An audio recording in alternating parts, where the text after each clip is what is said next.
안녕하십니까. 한양대학교 병원 신경과에서 뇌전증, 실신, 그리고 신경퇴행성 질환을 진료하고 있는 박진석이라고 합니다. 뇌전증은 어떤 병이고 왜 생기나요? 환자분들께서 뇌전증이란 용어보다는 간질이란 용어에 훨씬 더 익숙하실 거라고 생각됩니다. 워낙 병에 대한 인식이 좋지 않기 때문에 병명을 바꾼 것입니다. 뇌 전기 신호 이상으로 나타나는 질환이라 해서 뇌전증이라는 명칭으로 변경하였습니다. 뇌전증은 하나의 질환이 아니고 여러 가지 원인에 의해서 발생하는 뇌의 정기적인 이상에 의한 경련이 특별한 유발 요인 없이 반복되는 질환군이라고 할 수 있습니다. 주로 어린 시절에는 발생 이상이나 유전 이상에 의해서 많이 발생하고 60대 이후에서는 뇌혈관 질환이나 뇌종양 등이 흔한 원인이 되겠습니다. 뇌전증의 증상은 어떤 것인가요? 팔다리를 떨면 다 경련인가요? 팔다리를 떤다고 모두 다 경련은 아닙니다. 흔히 발작이라고 하는 것, 그것은 몸을 불수의적으로 움직이는 것에 초점을 맞춘 용어입니다. 심리적인 요인이나 과호흡 등에 의해서 발작이 유발이 될 수가 있고, 이는 뇌의 과도한 흥분으로 인해서 발생하는 경련과 구분됩니다. 그리고 경련이 발생한 부위에 따라서 증상은 모두 다르게 나타날 수가 있습니다. 떠는 것은 운동 중추에서 경련이 발생한 경우에 일어나는 것이고, 언어 중추나 시각 중추에서 경련이 발생한 경우에는 언어 장애라든지 시각 장애의 형태로 나타날 수가 있습니다. 뇌전증은 희귀질환인가요? 뇌전증의 발병률은 10만 명당 30에서 50명 정도이며 유병률은 1000명당 4명에서 10명 정도로 알려져 있습니다. 뇌졸중 치매에 이어서 신경과에서는 드물지 않은 질환입니다. 물론 뇌전증 중에서 뇌전증 중첩증, 레녹스 가스터 증후군, 웨스트 증후군, 그리고 난치성 뇌전증은 산정특례 제도의 대상이 되어서 희귀질환으로 분류되고 이에 대한 혜택을 받을 수 있습니다. 뇌전증은 치료가 가능한가요? 뇌전증은 일반적인 약물 치료로서 조절이 가능한 질환입니다. 먼저 가장 강조드리고 싶은 점은 약을 빼먹지 말고 규칙적으로 복용하라는 것입니다.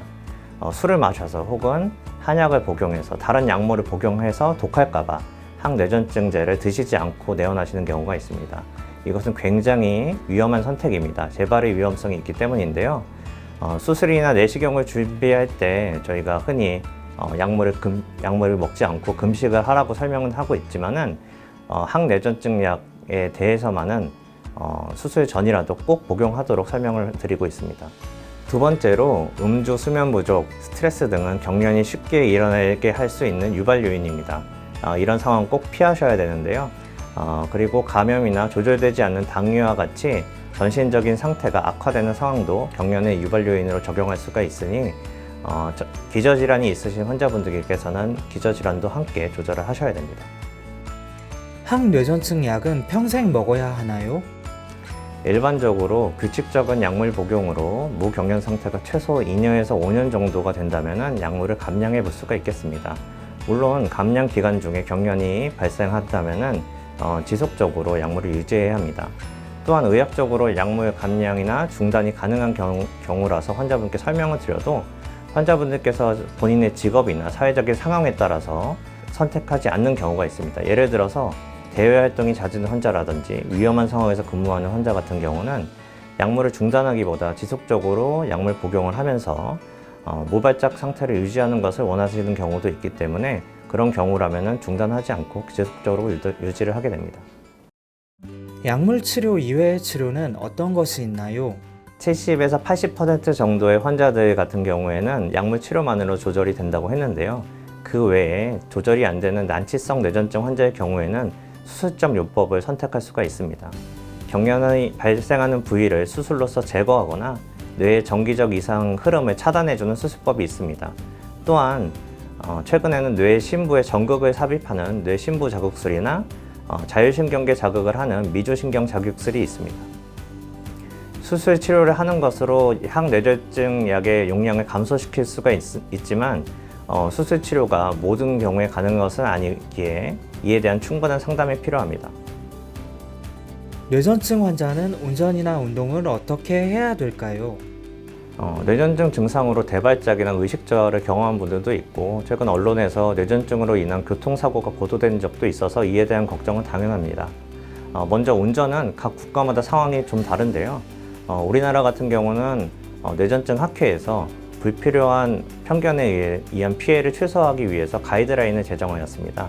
가이드라인에 따르면은 꾸준하게 약물을 복용하는 환자의 경우 최소 1년 이상 경련이 없다면은 문제가 없다고 되어 있습니다. 물론 운전면허 취득이나 갱신하실 때 자진 신고를 통해서 운전적성판정위원회 허가를 받아야 응시가 가능합니다. 다음으로 일반적인 상황에서 운동은 뇌전증 조절에 도움이 될 수 있기 때문에 너무 제한할 필요는 없습니다. 하지만은 운동을 하다가 증상이 발생했을 때 위험한 상황에 처할 가능성이 얼마나 되는지에 따라 이는 달라지겠습니다. 수영이나 등산, 암벽 등반 같이 위험한 스포츠 같은 경우는 경련이 잘 조절되지 않는 환자에게는 위험할 수가 있으니 하지 말도록 권고드리고 있습니다. 물론 오랜 기간 경련이 없는 환자의 경우에는 예외가 될 수 있겠습니다. 마지막으로 뇌전증에 대해 하고 싶은 말씀은? 뇌전증은 고혈압이나 당뇨처럼 약물로서 조절이 가능하고 완치까지 기대할 수 있는 질환입니다. 약물로 잘 조절되는 경우는 일반인과 동일하게 사회생활을 할 수가 있습니다. 뇌전증이나 경련성 질환을 겪었던 역사적 위인도 다수가 있습니다. 막연한 두려움이나 사회적 편견으로 치료 시기를 놓치지 마시고 주변의 의료기관에 방문하여서 상담을 받아보시는 것이 좋겠습니다. 지금까지 진료실에서 나누지 못했던 뇌전증에 대한 이야기를 나눠보았습니다. 환자 여러분들께 많은 도움이 되었으면 좋겠습니다. 감사합니다.